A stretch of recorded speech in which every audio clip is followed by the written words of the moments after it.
webinar is really following on from what we looked at last month, which everyone who saw the webinar will see that there are multiple ways to actually get data into Donman. And of course, once we've done all of that, the next part is then getting it out to do certain things, whether we want to do a mailing or whether we want to create a report or whatever it might be. So some of the standard things we're going to look at today is creating the mail merge data file and some of the options on the screen that people sometimes glance over and don't know what's there. And also the mailing viewer output, which is slightly different and gives us a couple of options that certainly aren't there when we're doing the standard create mail merge data file on the donor appeal menu. Okay, from there, Murray will take you through and we'll have a look at VisRep and just how you can export some general fields from there and also have it so it runs as a text file. And then some of the reports that you run also automatically create text files that can be opened in Excel and you can do what you like with them from there. Okay, so let's get back into the system. So on the main menu, when we go into donor appeals, the most standard way, or the most common way, that people create their data file is to create a selection file and then go through to create the mail merge data file. So when we're going to create the mail merge data file here, it's telling us up the top here that the system or the program is going to create a Microsoft Word merge file for donors. Okay. You can also do the same sort of thing for archives and prospect records if you have those systems. You can also sort of extract the data that way. When I go here to select the name of a selection file, just under there it's got the selection file name must end in APL, which is something we've covered before.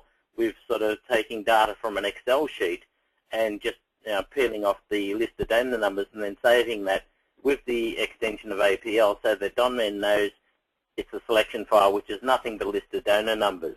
If perchance we were using prospects, the extension would be PPL for prospect appeal, and if we do archives, it will be XPL. So you can have file names the same, except the extension, of course, is going to be different, so that the system will know whether to look at the prospect file, the donor file, or the archive file. So when you go into the drop-down list, by default, it's filtering only on the APL files. So in this case, it's donor selection files only.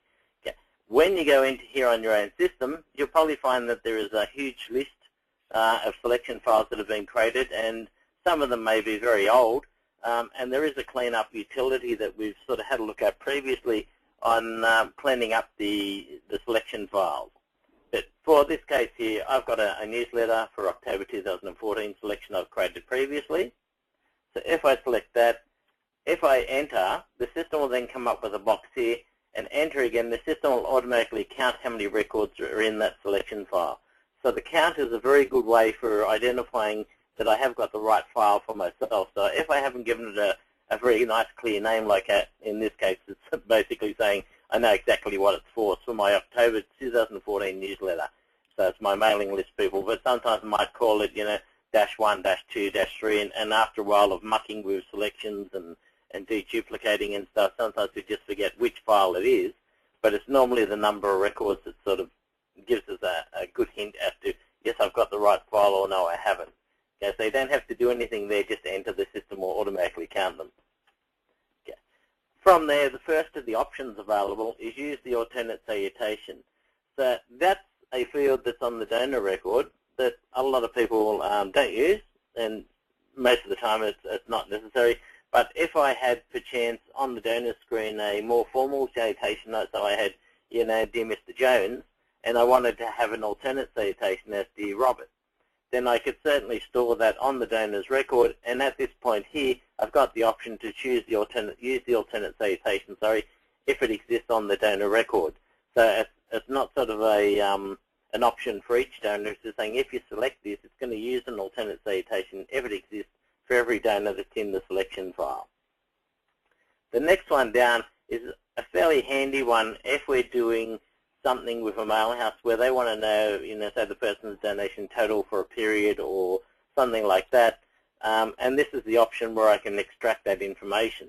So from this list of people, I can then say, yes, I want to output an amount for each person based on their donation total in a period of time. If we answer Y and enter on there, I then get this next screen which gives me the date range that I want to extract. So if I was doing calendar year or 2 years or whatever it might be, just put in the dates.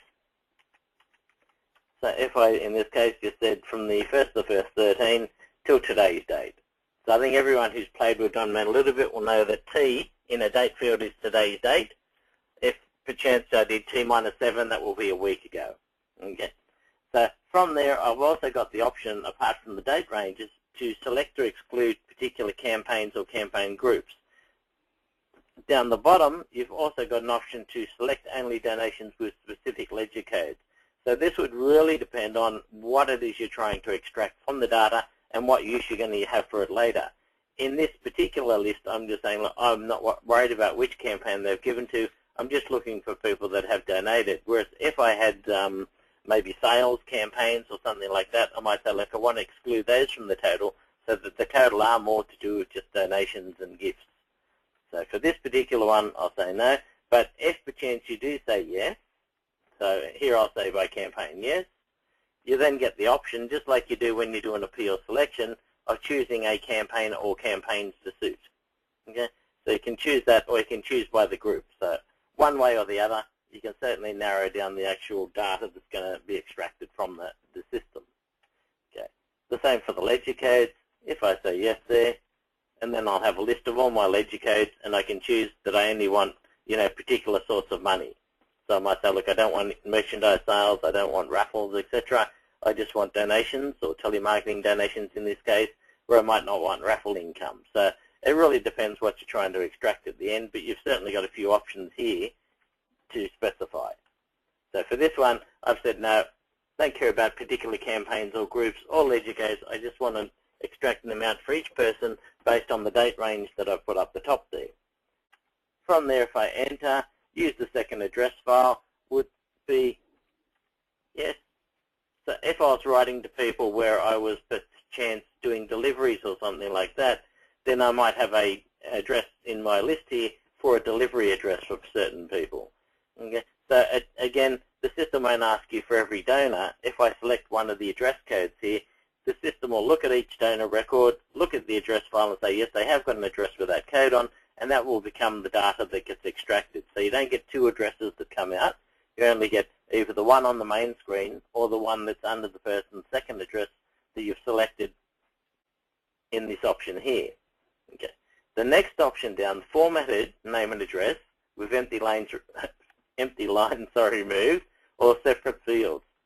When you do a receipt merge, you'll notice that the fields are all grouped together. So it's like an address block. So you've got address 1 down to address 8.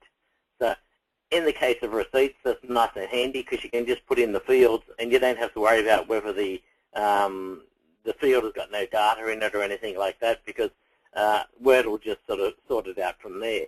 However, if I'm doing data for myself and I might say, let's put it into Excel, or I want to send it to somebody else, or send it to a mailing house, or whatever I'm actually trying to do with it at the end, separate fields works much better because you still get the option at the end when you've got the raw data to sort it by surname or company name or suburb, postcode, or combinations of those fields, where if you do it as a formatted field, you won't have that as an option. So if I change that to F and go through, it then has an option that says append a check digit to the ID numbers when output. So I'll get to the next screen that shows the fields being output so we can see the difference between the formatted and the separate fields. So the check digit is more something I'd use if we were doing data that was going to be used with BPay. So when you do BPay or some other mechanisms like that, they might ask, or the person or the company that's dealing with the data might ask you, can you put a check digit on there? So there's a set formula, and in this case, the system uses a thing called modulus 10, and it's version 1. So if it ever comes up, that's basically how the check digit or the check digit routine is. Yeah. So all it means is that you'll have your donor number, and you'll have another field that's got the donor number with the check digit appended to the end of it. Okay. From there, if I've got the barcoding options and I want to do barcodes, then I can say yes. If we've got a barcode scanner, which a few organizations do have, what I can do is create what's called a large barcode, which is basically the same as the barcode output here for the address, but it has the donor number embedded within the barcode. So instead of a 37-digit number that you get for the barcode, I think it's about a 50-digit number that you get, and part of that will then include the donor number. So in my particular case, I'm just going to say, no, I just want to output the barcodes, but I don't want the larger barcode or the extended barcode. From there, if I'm doing a mailing, I wouldn't bother outputting notes. But if I was doing something else with the data that I was trying to extract the notes for a list of people, then I could certainly say yes to this option here, and that'll then export the notes. Okay. So for this one, I'm going to say yes, so we can actually see what happens. Okay. From there, because with the mailing list that's been put into the system, I then get an option to say, yes, I want to choose particular mailing lists if the person's on there to be exported as part of the data. So like the other screens, if I say yes, I then get the option to say, please enter the mailing list code or codes that I want to extract, which means if the person's on the mailing list, this bit of data will come out, because it's something that's attached to the donor, but it's not actually part of the donor's record. So sometimes it's a little bit difficult for people to actually extract that to see what mailing list people are on. Okay. So in this case, because I didn't put any entries there, the system has automatically changed that back to a no. The default name for the file that the system will put here is always appeal.txt, but normally it's easier to copy the name of your selection file and make that the same as the text file, so that when you're looking at them later, you know that the selection file and the text file have got the same list of people in. There's no, problem with I've changed the name slightly and I can't remember which one's the correct one. Okay. From there, the option is to load Word and merge automatically. Well, it won't merge automatically, but it will load Word. What it means is if I've got a label document specifically, or I've got in this case here, I've got an appeal template document set up, which doesn't at this point have the text of the letter, but I just want to get the merge ready so that the person who's doing the letter can then send it to me. I'll paste it into my appeal template, save it as a new document, but I've already got all the data attached, so I'm ready to merge it fairly much straight away. Again, if I say yes here, you'll see the drop-down button, so you can then browse and find whatever document it is you want to open, but you just need to make sure that it is attached to the right data file. So in this case here, when I've set up my appeal template, because it is basically a template like the receipt always uses names.txt as the data file. So in this case, if I did have a template, I wouldn't have changed the name of the merge file here. So I'd leave it as appeal.txt because my data and my document are basically attached. And all I'm doing is saying, I've now got a different list of people here that I want to put into the appeal.txt. Okay, so you can do it one way or the other, and it's like most things, once you get comfortable with, yes, I've called the file that, and I can go and change the merge source file from my document, it's not that hard. It's fairly straightforward, but it is something that lots of people sort of get trapped on sometimes because the phone rings or we have a meeting or something happens, and when we come back to finish the job, we go, oh gosh, what did I call that file? So you sort of start from scratch in some cases. So in this case here, I've put my document in. On the next screen, you can see here instead of title, first name, surname, position, company, all of those fields I would have had as separate fields, I've now got address 1 down to address 8. So the system's now putting those into an address block for me. Because I said yes to put the barcode, it's showing there, and also the notepad. Okay? So the options that I chose on the previous screen are going to dictate what comes out when I do this. If I get to here and say, oh, there's a field like the phone number, like the mobile number or home number or something that I want to extract as part of the data, but it's not here at the moment, you can go down to the bottom of the screen, in this case choose my donor file, and if I click in the field options, I've now got every field that's part of the donor record.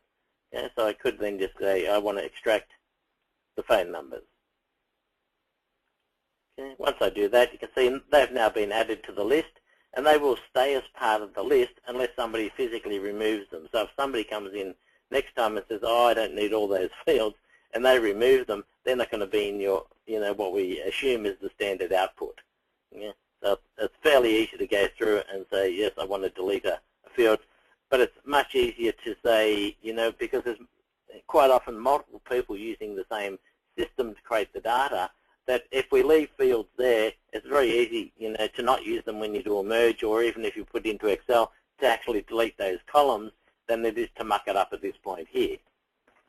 So once we get to there, I continue, and the system will now go through, and it's actually creating the text file with all the data in that I wanted, and it's going to open up my template that I said before. In this case here, because I've changed the name of the text file from the appeal text to a name just specifically for this mailing, if I go to mailings and try and finish the merge, it'll pick up the appeal text that was there previously, which isn't necessarily the list of people that I want this time. So if you do change the name and you've got a template set up like this, just remember that you'll need to go in to select recipients, and if you're on an earlier version of Word, the steps are similar, but the screen is a little bit different. You'd have to go to the Mail Merge toolbar and do it. But on Office 2007 and beyond, this is the mechanism to use. So if I use existing list, I can then go into my drive, Donman, and in this case I'm using DM Train, okay, and I've now got my text file. So by default, I normally sort them on the date modified, so even if I forget exactly what I've called the name, I can certainly pick up the data again. Okay. The fields themselves won't change, except in this case I've said formatted fields. So if before I go and do the merge, because if I just do finish merge and go through, it's now going to give me lots and lots of errors because every field is basically not going to match. If I go to preview results, Word is now telling me that there's a problem with the data attached to this. So you can see that I've got title in my data here, and it's saying there is no title field in the data. So it's saying you can replace it with address 1, and it's giving me a sample of what's in address 1 there. So when you set these up, whether you're doing labels or letters, always sort of make sure that your data is going to come out the same way. So as I said, separate fields works much better, but you can certainly do it one way or the other. But you don't want to create a whole lot of work for yourself by doing formatted sometimes and separate other times, when at the end of the day your merge is going to be exactly the same. So in this case, if I cancel that, you can see it's complaining about every single field, and you can see in the background there, every field is being, okay, except Dear Rita. So basically, the barcode is still correct, and the salutation is correct, but all the other fields didn't match because of the way I extracted the data. If that did happen to me, don't panic, just close your document, don't save anything. If I then go back to create my mail merge data file, choose my list of people again, go through. So in this case, I'm now going to change it back to separate fields. Okay, so I'm not going to worry about notes or anything. Again, I'll change the name down here. And the system now says that file already exists, do you want to override it? So just say yes. So the document's still there. So you can see the difference in the fields now. Instead of address 1 to 8, I've now got all the separate fields that I can put into there. So as I said, normally at this point here, it's much easier to do this because once you get the merge set up, it really doesn't matter if they're formatted or separate, your result will be exactly the same. So I don't need to add any new fields this time. I can just go straight to continue. Again, it's going to create my data, open up my document. Okay, so now if I go back to mailings and preview, so you can now see I'm getting the data. I can scroll through the records and do whatever I like. So you can see if they don't have a barcode, because the first record in my file was an overseas one, so it doesn't have the barcode, that's fine, and any of the others, that's there. The barcode itself is just a different font. If we go up here, so in this case, the two options you'll have, if you've got the quick address tool, you'll have a quick address barcode font, or if you're using the RAT tool, you'll have Data Tools 4-state barcode. So it's really just a matter of changing that or highlighting the field and changing the font to be the appropriate font for the barcode and the size that you need it to be. Once you get to there, of course, you can just go through and do your mailing as per normal and just go through and finish and merge. Okay, edit individual or records. Okay, so then I'll have, in this case I've got 50 people, so I'll have my 50 records there. Yeah. So if I were using the template like that, that's where I would have the template, and you can see from there, this will always be the same for all of my mailings pretty much. So it's set up to suit my letterhead, paper, etc. When somebody actually then says, okay, here's the letter I want you to send, I can then paste the letter into here, save it as a new document because it's already attached to the data, and then just merge it when I need to. Okay? So that's one of the most common ways that we use to get data out of Donman for doing the appeals, etc. One of the other ways that's similar but slightly different is the mailing bureau output. So if we just run through this one. So when I go into there, so again it's from the donor appeals, sorry, and on the left-hand side, mailing bureau output. So from there I've got donor output for mailing house. And the difference with this particular program is that it gives me a few more options for how I can export the data. Okay. So again, I've got the option here to use formatted or separate fields. Okay, so it does the count. So I'll leave it on separate fields. Again, I'm not worried about the autonomous salutation. Okay. It then asks me a file name, so it doesn't have a default file name that's put into the system already. Okay, so in this case, I'll use the same name to save myself some confusion. Save, right, yes. So where by default the create mail merge data file will always create a tab delimited file, when I'm doing the mail bureau output, I've got options for comma delimited, tab delimited, or fixed length. Nowadays, it's not something that we use very much because most mail houses are sort of set up where everyone can use a tab delimited file. But in time gone past, that wasn't true, and you know, mail houses would say, I need the data in this format or the other, and this would then give me the option. So in this case, to keep it simple, I'm going to leave it on the tab delimited file. Again, I've got the option to add a check digit to the numbers, output the barcodes.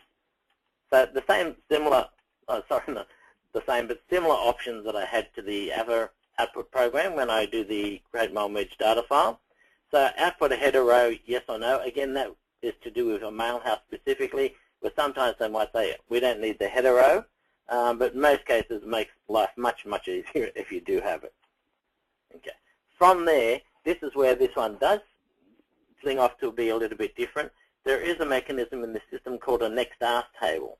So a next ask table is where you can say, based on, you know, the person's, say, last donation or their highest donation, as you can see the options under here, I can create a table that gives me 4 different options that are going to come out on those people's letters, so I can have, you know, predefined amounts. So if I say yes here, it will then take me down and say ask them the next ask code. So you can see I can create, you know, lots of tables for doing this. And if I choose the appeal one, I've already predefined what the values are going to be. I'll go back and show you that in a second. From now, I'll say, yes, I want it just based on the person's last donation. Okay? But if you say no to that, you'll then get options for highest donation or highest donation after a certain date, or last donation if a high donation is before the date I put in here. From there, do I want to output an amount for each person based on their total in a period of time? It's the same sort of option that I had under the other program. So in this case, I'm going to say no because I'm actually using the next ask table, which will export some amounts for me. You can do both. There's absolutely nothing to stop you from doing that. If we're doing something with CBA or Australia Post Bill Pay, then I've got options here to export that info as part of the data. So for my file, I'm going to say no, I haven't got those. And then I go through and say yes to begin. So now you can see I've got all my fields like I had before, but now I've got 4 extra fields at the bottom here, which is the next ask 1, 2, 3, and 4, which will be the 4 options that I've predefined. So if I just go there, okay, so again, it's picked up my 50 people and created that data file.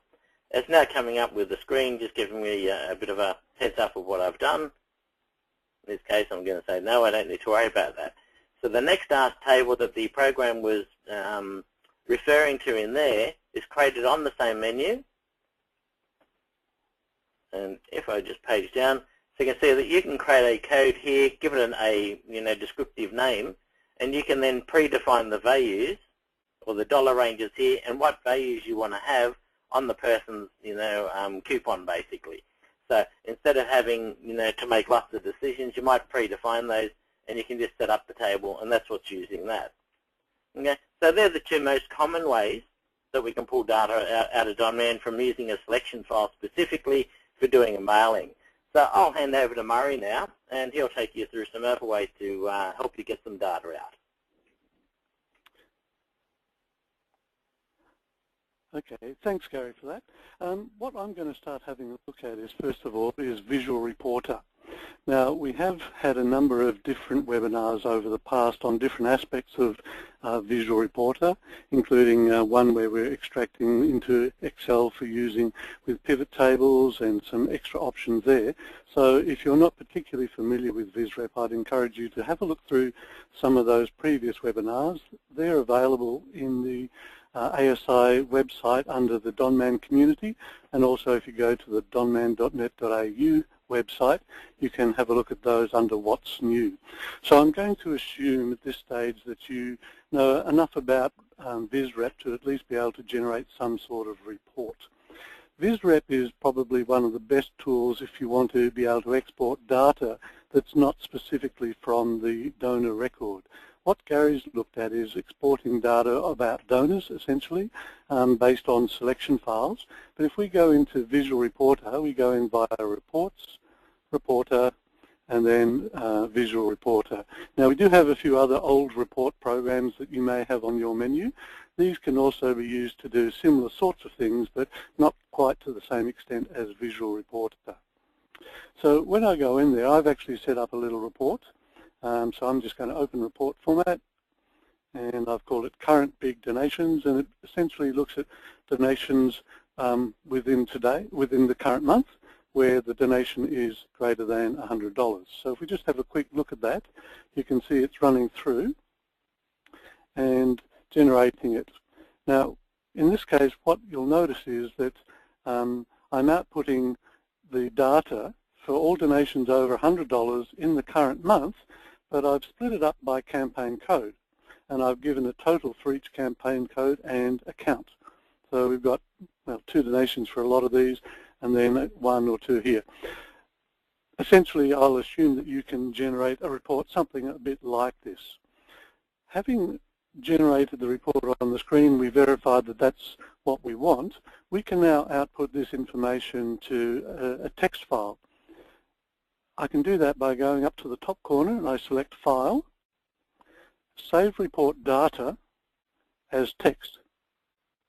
Now, because I have called my report format Current Big Donations, and you'll notice I've used underscores there, by default, the file name that this is going to create is exactly the same file name as my report format, but it's got .txt at the end. By default, again, it's a tab-separated file, so if you're looking to import into Excel, that's probably the best format to do it in, but you can also do it as a CSV file as well. You can include the columns, which we'll do normally, but if you need to remove those, you simply untick that. So when I go OK to that, I've already done this in the past, so I'll say yes, I want to overwrite that data. You can see the little bar graph going along as it sorts through 54,000 records, and it's now come back to where I am here, which means that it's finished. So I can now go into Excel and open up that file.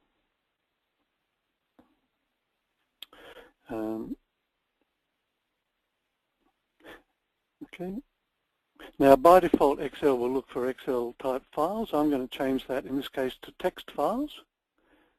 And because I've sorted by date, there it is at the top, currentbigdonations.txt, and I'm just going to say finish, and there is my data. Now, you'll notice in this case that even though my actual Visual Reporter had subtotals and counts, and at the bottom, if we'd gone to the bottom of page 2, you would have seen total overall, when we export, it's only exporting the raw data. So there are no totals in here, so if you did want to do it, you'd probably need to create either a subtotal report, or you could do it perhaps as a pivot table, depending on what it is you are trying to achieve. If I go back into my Visual Reporter report, I can actually do this as a totals only report. So instead of seeing all of the raw data, all I get to see is one record, in this case for each campaign, with the totals. If I then went to export that as data, again, I would not get the information that I see on the screen. I would only get the raw data. So it's important to know that you're not going to get those totals. And that would be something that you would then need to do in Excel itself. Now, some of you may be aware that you can actually add Visual Reporter reports to your user menu. Let me escape from this here, and I'll close that down for the moment. Actually, I'll just close this down, save. Okay, so up in the options on the donor management menu, there's an option here to say add a VisRep save report to your user menu. So if I click on that, I can now choose that same report format that I had saved away and add that to my menu.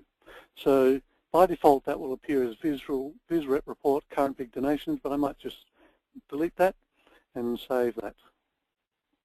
Okay, so this is now in my user menu. You can see user menu here up the top, and I've got now this option here that says current big donations, and if I click on that, it just simply starts to run my report up to the screen.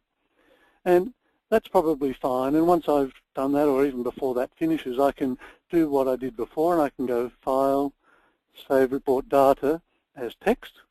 You'll notice that you can also do it as an HTML file, or perhaps more usefully as a selection file. But in this case, I won't worry about it. If most of the time you want to generate that file each time and you're not really interested in actually having a look at it, we can do the same thing that we did before. We can say add a VisRep save report to the menu, and I'll pick the same file. I'll just delete that. I'm going to say to tab delimited, actually I'll just do to tab text file. Up in here, what I can do is I can add a / and a T for text, and by doing a /T, that will produce a text file for me automatically. So I'll just save that. So when I click on that option, you can see it's running, it's working.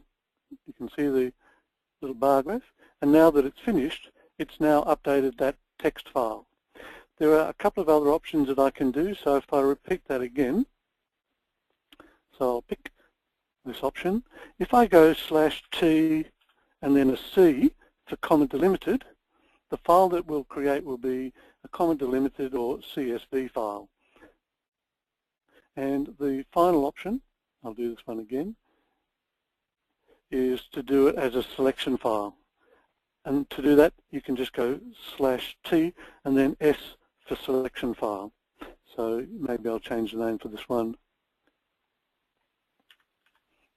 to selection file. So they then all become options on my screen, and so if I run this one, which was a CSV, you can see the file name is a .csv file. And then if I do my selection file, oh, interesting, it's crawling as a .txt. I'm hoping that that's going to do it. Oh, here we go, it's doing it as a selection file. There is one other option. If I do that, oops, wrong place.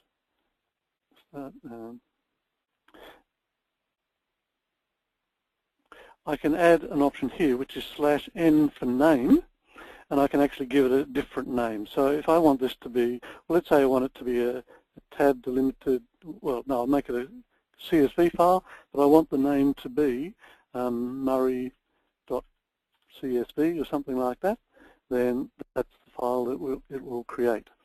So if I go and run that one, murray.csv is the file that it's creating. Okay, so if I go and actually have a look at that now and see what files I've produced, there's my murray.csv, and if I can open that in a notepad, this is a comma delimited file, so it separates the data with commas, so that's typically how a CSV file works. If I have a look at, well, this is my selection file that I've created, so that's just a list of donor numbers, and that's all a selection file is. And you notice it ends in .apl, and then this text file, I'll open that as well. this is a tab delimited ones. It's a bit hard to tell, but between these fields you've got those little orange arrows. They represent tabs. So they're the different ways that you can do it. So if you have a manager who needs to produce this, or someone who's not particularly familiar with Donman and doesn't really want to be, then you can set up options on their user menu so that they can just click on the option and it will produce the relevant file for you. Now, that's all I'm going to say about VisRep, but if you want to export any form of data from pretty much any file in Donman, then VisRep is the best tool to do that. What I'm going to have a look at now is when you run a lot of the general reports, there are options at the bottom that it mentions where it actually creates a text file for you. So for instance, if I go to campaign reports and I run, say, the periodic campaign results, which is probably the most used of the campaign reports, you'll notice down the bottom here it says a tab delimited file called campbd.txt will also be created for import into other programs. So if I run this for this year, and I don't care about the campaigns, so I'll say grand total only. If I say subtotal only, when I do my report, I'll do a print preview.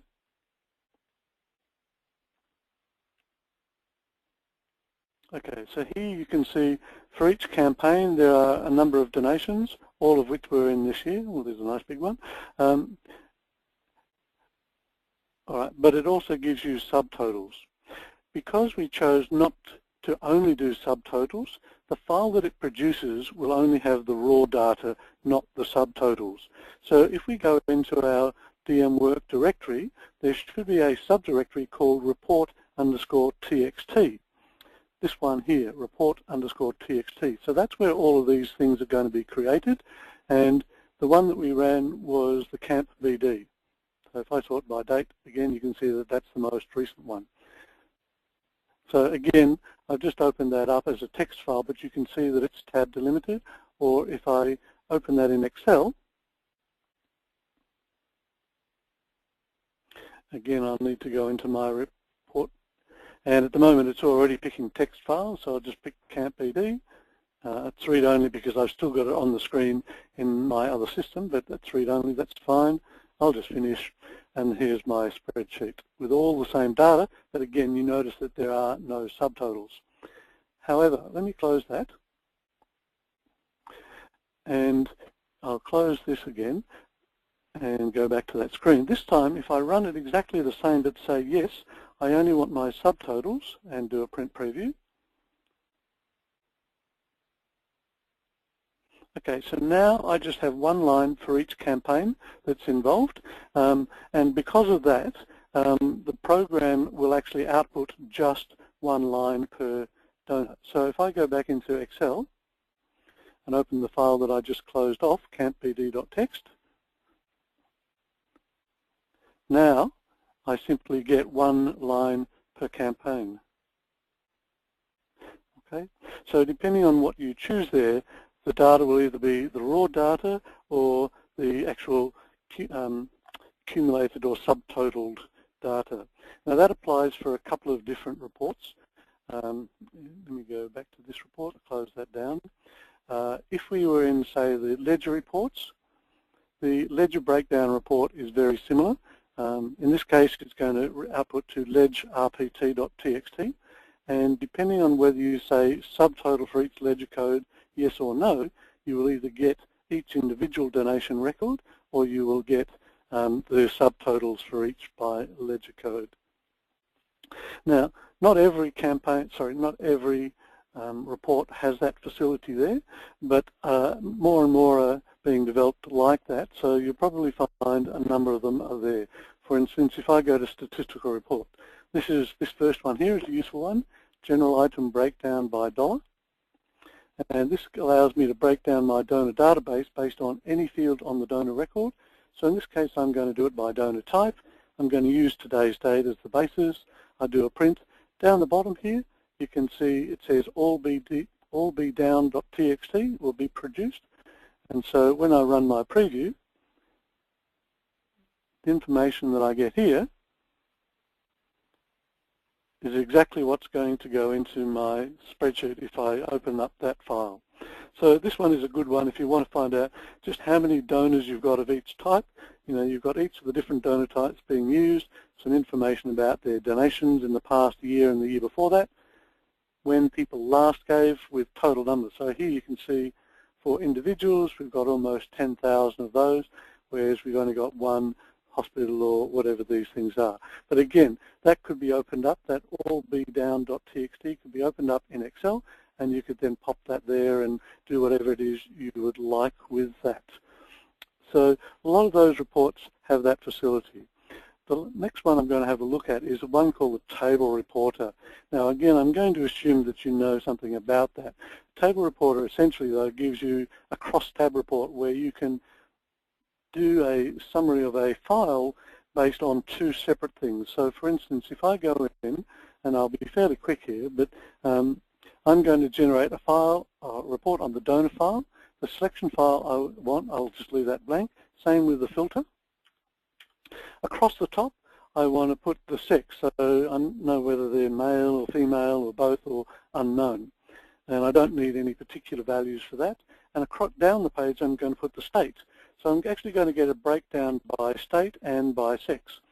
Now I can, well, by default this will give me a count of how many donor records there are for each sex and for each state, but I can also add an extra option to each of those cells, and I can either do donation totals within a period. I'll say no to that, and what I'll ask for is I'll ask for donation total. Okay. Do I want row and column percentages? I'll say no to that. And I can create here an ASCII file to be read in. So this is the file that we're effectively exporting that same data to, and I'll call it murray.txt. Now, because of the way it works, we can either output the count, that's the number of records that fall into each cell, or I can output the special item, which I chose as being the donation total. So I'll output the special item. Okay, do I want to save it? No. Okay, I'll print. I'll just do a print preview so you can see what the actual report looks like. So here you've got, for those that are both, where there's no state, you've got 11 of those for a total of $716.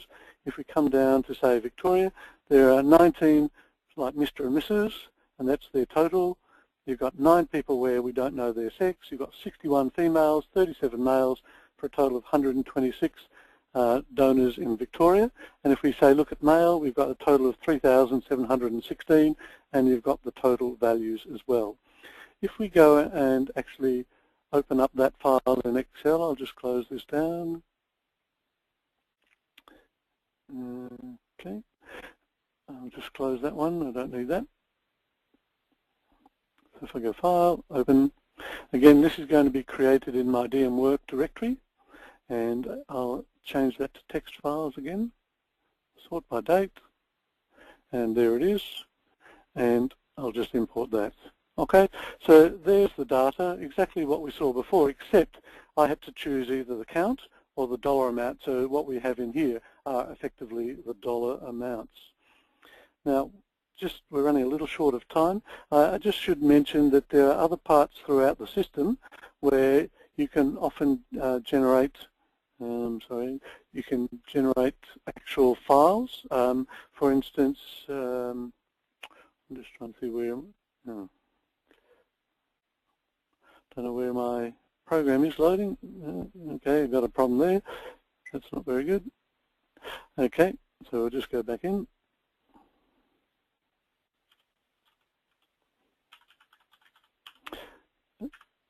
Oh, sorry, I've gone to the wrong place. There we go.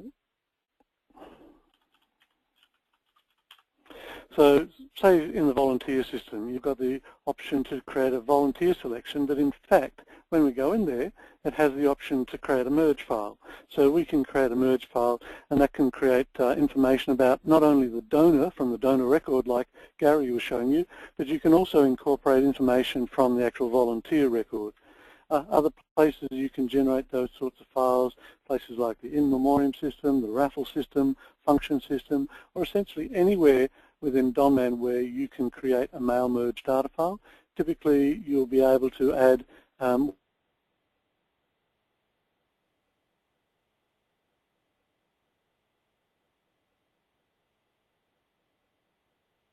any of the clients.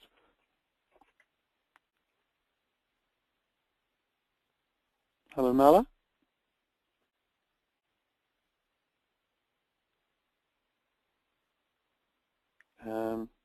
I hope people can hear me.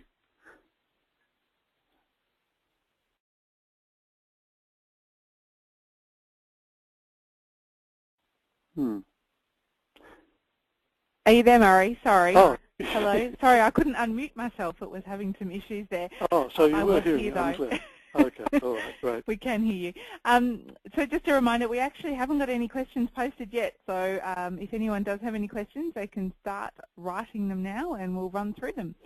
And I'll just remind people while we're waiting for that, Murray, and just giving people a chance to post their questions, that our next webcast, November, which is getting scary, getting closer to the end of the year. It's our last webcast for the year, and it's on Tuesday the 25th of November at 2 p.m. Australian Eastern Daylight Savings Time, and it's called Keeping Up with Donman, and it will take you through everything you need to know to keep up with Donman. So tips on maintaining your Donman database. We'll be discussing fixes to common problems, and we'll give you a sneak peek at what's coming in the next update. So details will be sent out to you shortly, but I'm just going to pop that little link to register, so you can do that now if you like, in the chat screen to you all now. And let me just see if there's any questions for you now. Okay, no questions yet posted, Murray and Gary, so you might be off the hook today. Okay. If anyone does have any questions after today's webcast, you're always welcome to send us an email, and we will get back to you on that. So the email address is info_donman@advsol.com.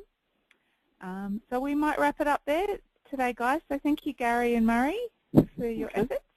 I think we mentioned at the beginning of the webcast as well that we did a webcast last month on importing data into Donman, and that webcast is on our website at donman.net.au, along with all of our previous webcasts. So, and this one will be posted there in the next few days as well. Okay, so thank you again for your time. We look forward to seeing you next month as well. Goodbye for now. Goodbye. Bye.